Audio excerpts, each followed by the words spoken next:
I want to identify that we are at war, and we are really, there's a lot at stake within the midst of this war. And so I like to be able to call it's a cultural war. It's an ideological battle, sure, the next generation, and we're doing it on the field of education. I was just recently in Brazil and speaking to whether political leaders, education leaders, but when I started, I wanted to be able to, first of all, disturb them. And first of all, I want to disturb you in order to alarm you with with the hopes really of an awakening that's going to take place as a result of this.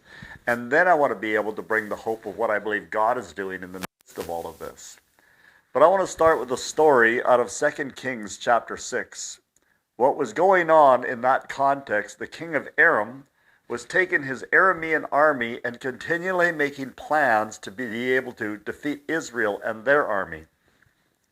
And yet every single time his plans are failing, and he doesn't understand why, and he feels like there's got to be a traitor in our midst. And one of his men says, no, there's a prophet in Israel that is actually listening. He can hear what you're whispering in your bedroom, and he is warning the king of Israel in regards to what's going on. I really do believe quite often today there's people that are really in a close relationship with God, that they are a threat to the enemy because his plans are being thwarted because they're aware of what's going on, and they're speaking to the church and giving warning.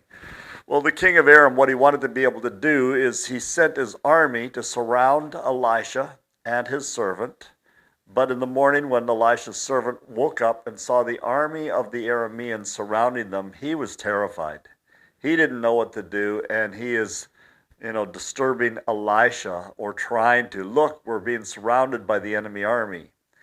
And Elisha prayed that his eyes would be open, that he could see the army of heaven.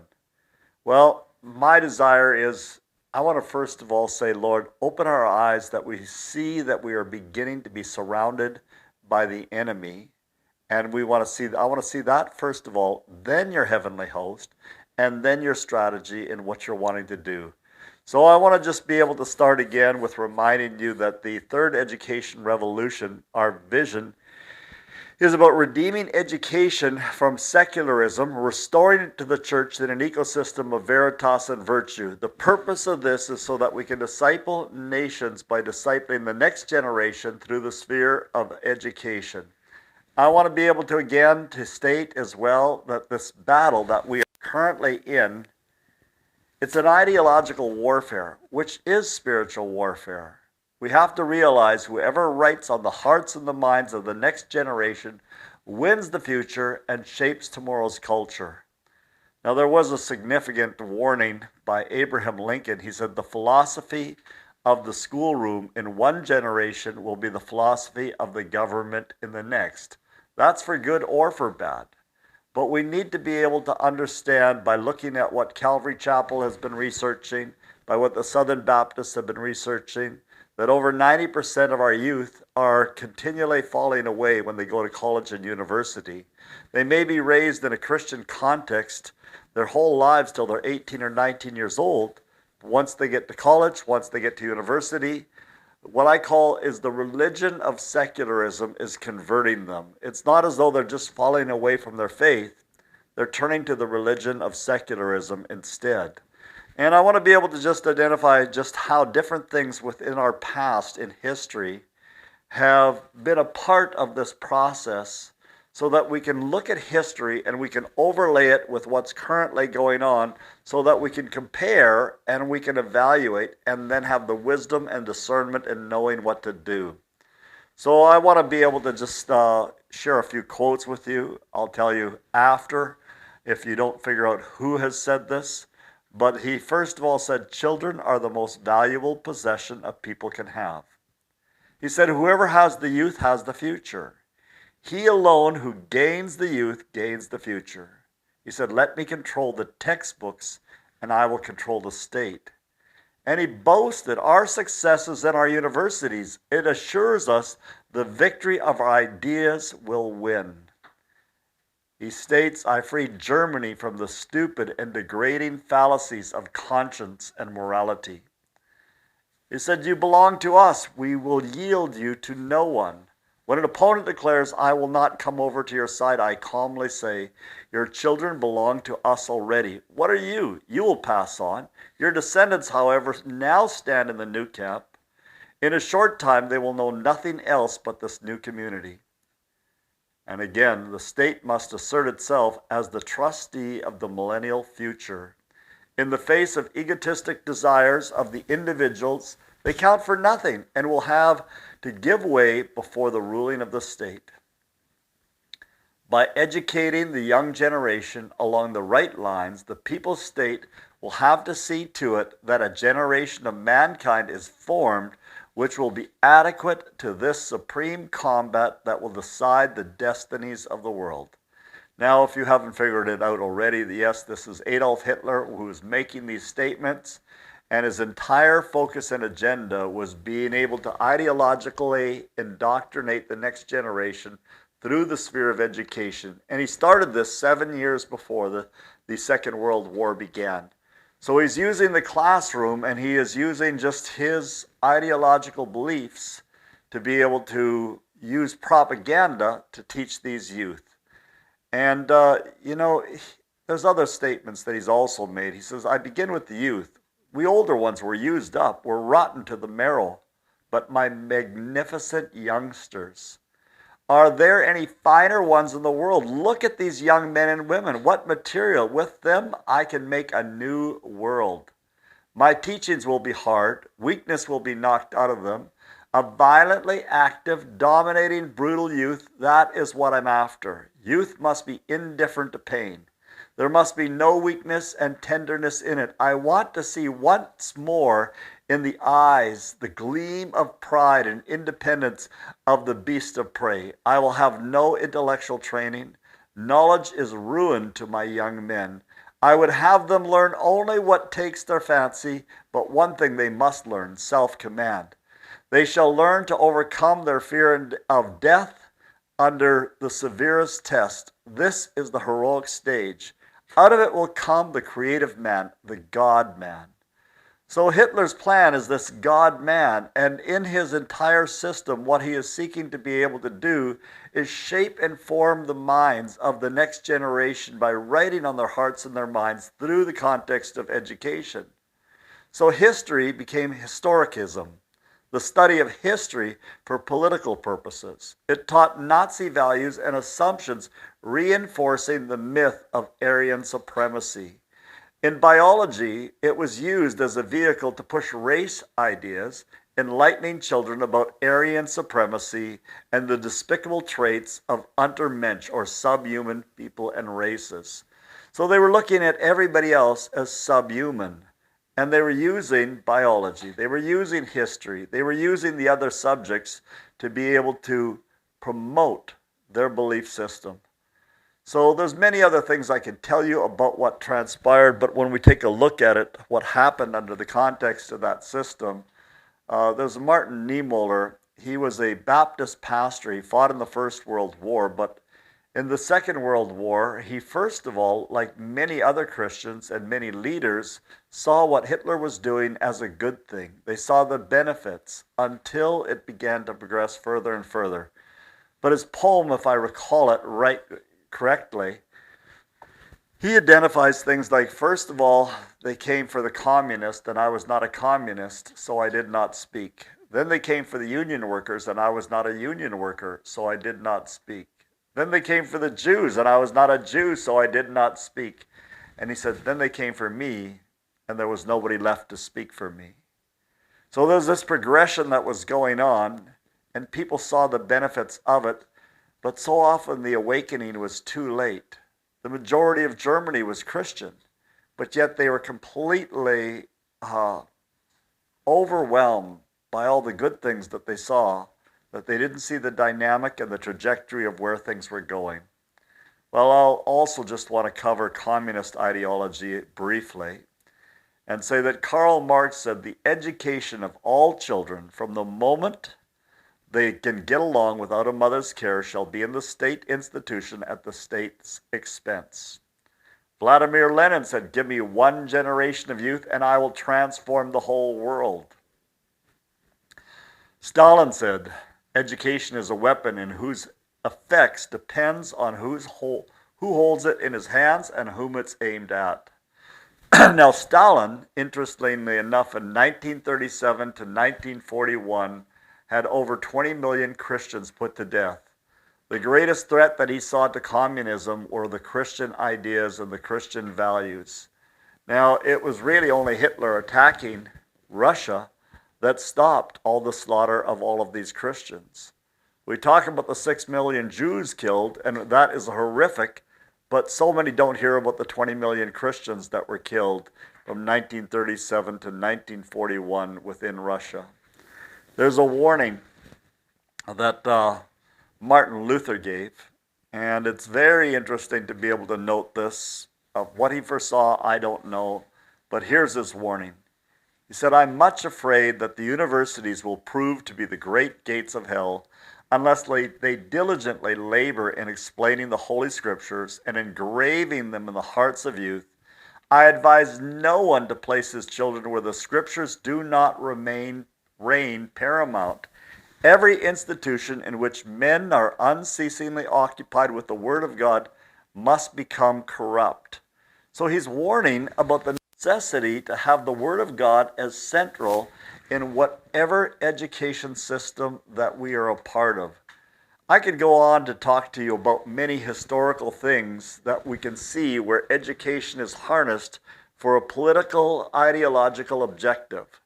But I also want to talk to you about some current things that you need to be able to be aware of and realize those that are wanting to have the greatest amount of influence recognize the need to influence the next generation and to harness education for this purpose. In 1976, the Christian Association of Nigeria, it was formed. And not until 1989, 13 years later, was the Organization for Islamic Cooperation formed in Nigeria. Now, when the Christian Association of Nigeria was formed, their objective is they just wanted unity with the churches. They wanted peace with the government so they could get people saved, build their churches, and send people to heaven. They really didn't have a vision to see the kingdom come on earth just as it is in heaven. All they had is a vision for Christians to get people to get saved and go to heaven. Now, Nigeria is 90 plus million Christians. They are 49.3% of the population. The Muslims are 90 plus million, 48.8% of the population. So we're only a small percentage more of Christians, and it's less than 2% that are of other religions or no religions in Nigeria. So although they focused on this and started in 1989, the Muslims wanted to see all of Africa become Muslim. What they started to do is, first of all, infiltrate education, and through education, they brought about their ideological indoctrination of Islam through education. By 1999, Nigeria's constitution became Sharia compliant. In 1999, many other Nigerian states declared Sharia as their judiciary system. In 2015, Muslims won the general election. In 2016, Muslims occupied all military and security systems. In 2019, just a few years ago, a Muslim won the presidential election.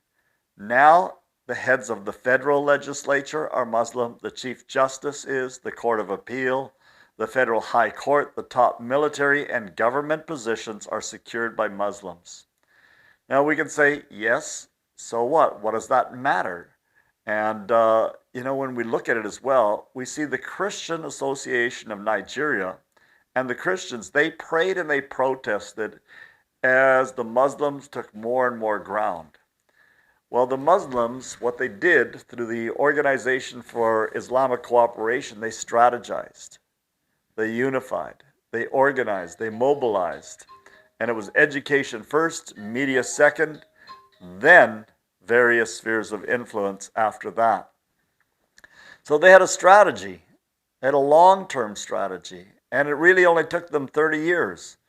Well, in the middle of that, we have to be able to assess what are the consequences of these decisions. Where is this headed? What are the results of it?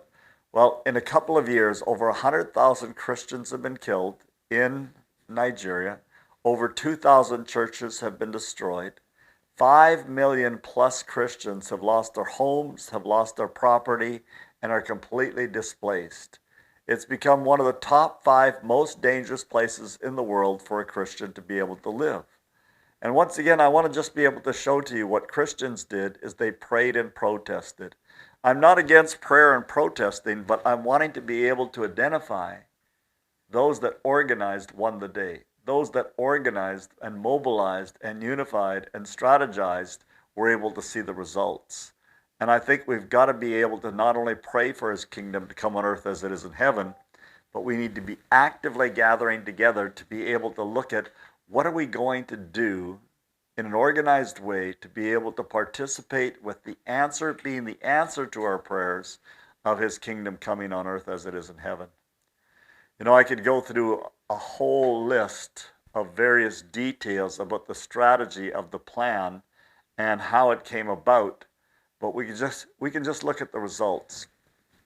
Others have plans.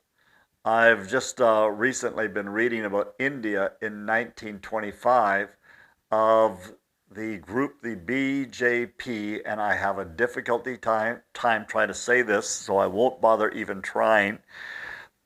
But their vision was all of India to become Hindu, both culturally and religiously.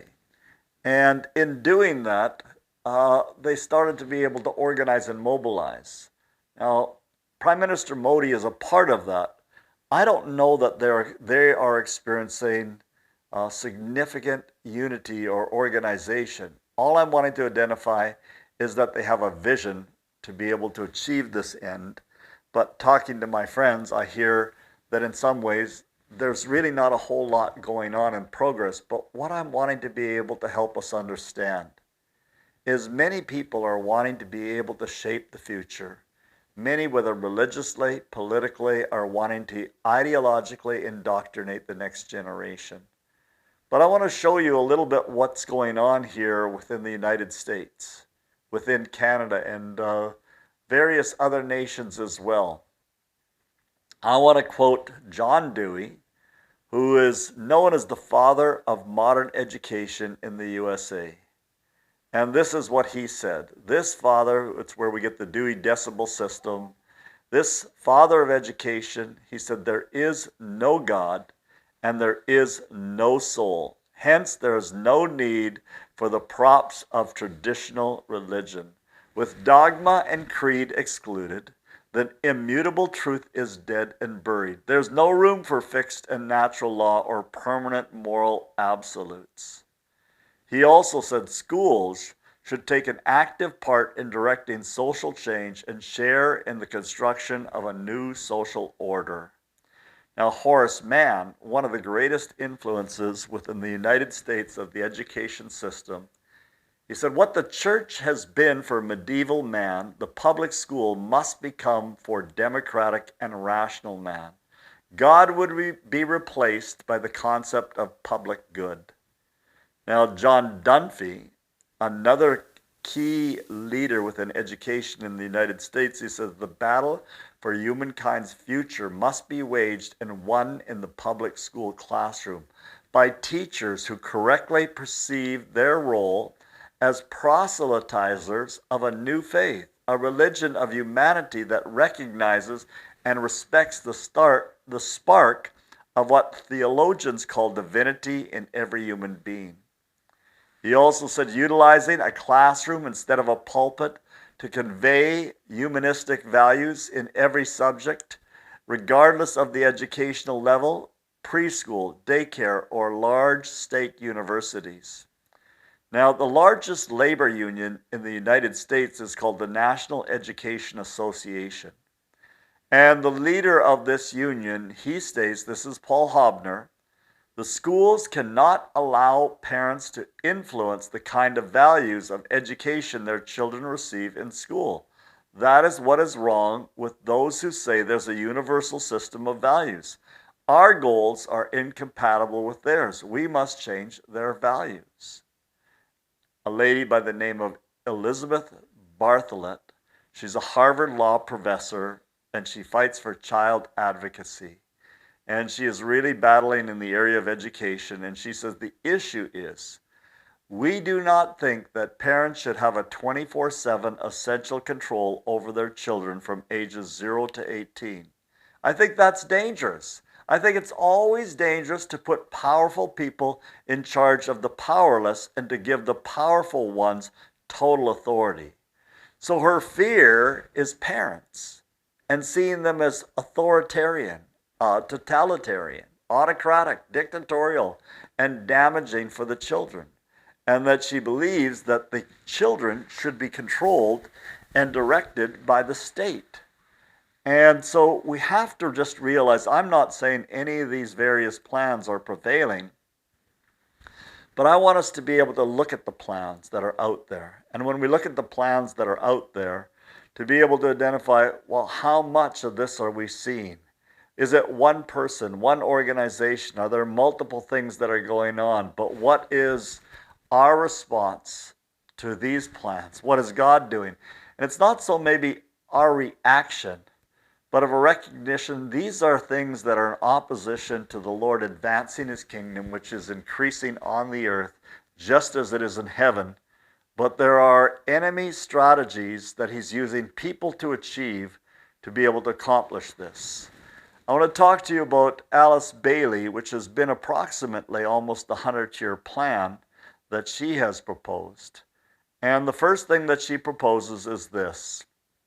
Number one, take God and prayer out of the education system. She said, change curriculum to ensure that children are freed from the bondage of Christian culture. Why? Because children go to school to be equipped to face life.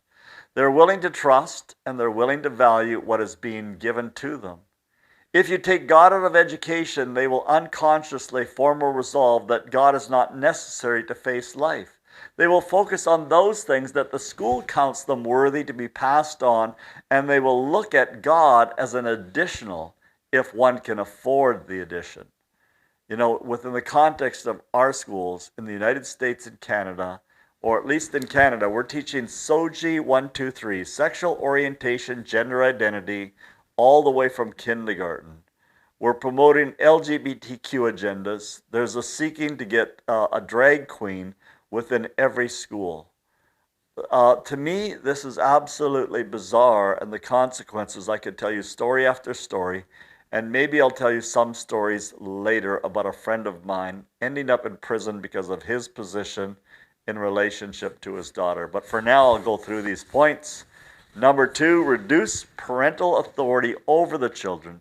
She said, break the communication between parent and child. Why? So that parents do not pass on their Christian traditions to their children. Liberate children from the bondage of their parents' traditions. How are we going to do this? Promote excessive child rights. In 1997, 1998, South Africa introduced child rights legislation, UNICEF Charter. Today, a child's able to say to a parent, I do not want to hear that. I don't want to do what you're telling me. Teachers cannot talk to children. Children step up and say, I have my rights. You cannot talk to me that way. So it's also about abolishing corporal punishment. And so they have sought to do that and have achieved it. Teachers are the agents of the implementation from workshop. Teachers tell children, your parent has no right to force you to pray or read the Bible. You are yourself. You have a right to your own. You need to discover yourself. Self-expression, self-realization, self-fulfillment are all some of the buzzwords. Number three of this plan, she said, is to destroy the Judeo-Christian family structure. And she said it is oppressive and that the family is the core of the nation. If you break the family, you break the nation. Liberate the people from the confines of structure. How? Promote sexual promiscuity, free young people from the concept of not having premarital sex. Let them have sex free, lift it so high that the joy of enjoying it, sex, is the highest joy in life. Fantasize it, that everybody will feel proud to be seen, to be sexually active, even those outside of marriage.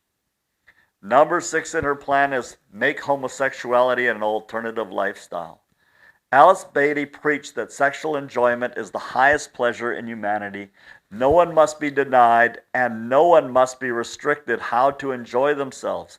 People should be allowed in whichever way they choose, they want, whether it is homosexuality or incest or bestiality, as long as the two agree.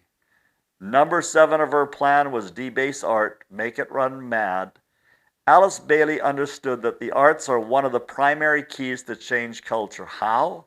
Promote new forms of art which will corrupt and defile the imagination of people, because art is the language of the Spirit. That which is inside, you can bring out in painting, music, drama, etc. Look at the quality, spirituality, and message of the art, music, and the films that are coming out.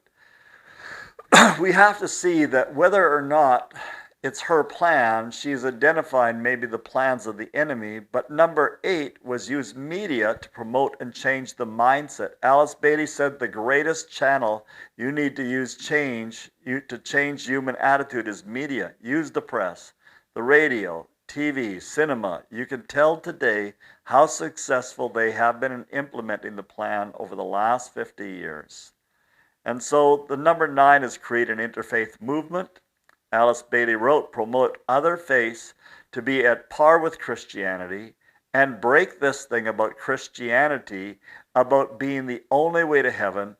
By that, Christianity will be pulled down and other faiths promoted. She said, promote the importance of man in determining his own future and destiny, humanism. Tell man he has the right to choose what he wants to be, and he can make it happen. He has the right to determine his cause. Number 10 is let governments make all of these laws and get the church to endorse these changes. Alice Bailey wrote, the church must change its doctrine and accommodate the people by accepting these things and put them into structures and systems. Question is, have they succeeded? Well, just in July of this year of 2022, the Church of England said, we don't know what a woman is. So now the Church of England no longer knows what a woman is. Within Canada, 7 denominations are theologically building a foundation to endorse LGBTQ. 3 denominations are embracing pro-choice. We have to be able to understand that just the trajectory of where things are going, and I know so many churches and denominations that are battling with this in Canada and the United States, but it looks like we're actually currently losing the battle in this regard. But all of these objectives that Alice Bailey talks about in her 10-point plan, when you look at the United Nations, the Arcane University, other organizations that are a part of it, they have embraced this 10-point plan. Once again, I'm not saying that I believe all of it's going to succeed, but we can see elements of it having changed over the years, and we can see the direction that we're headed in, and that we need to have just that awareness to be able to see they're opposing the advancing of God's kingdom. In my next session, I'll tell you a little bit about the Frankfurt School, where critical theory comes from, critical race theory, critical social justice, and we will discuss some of that. And then I will bring you hope for the future.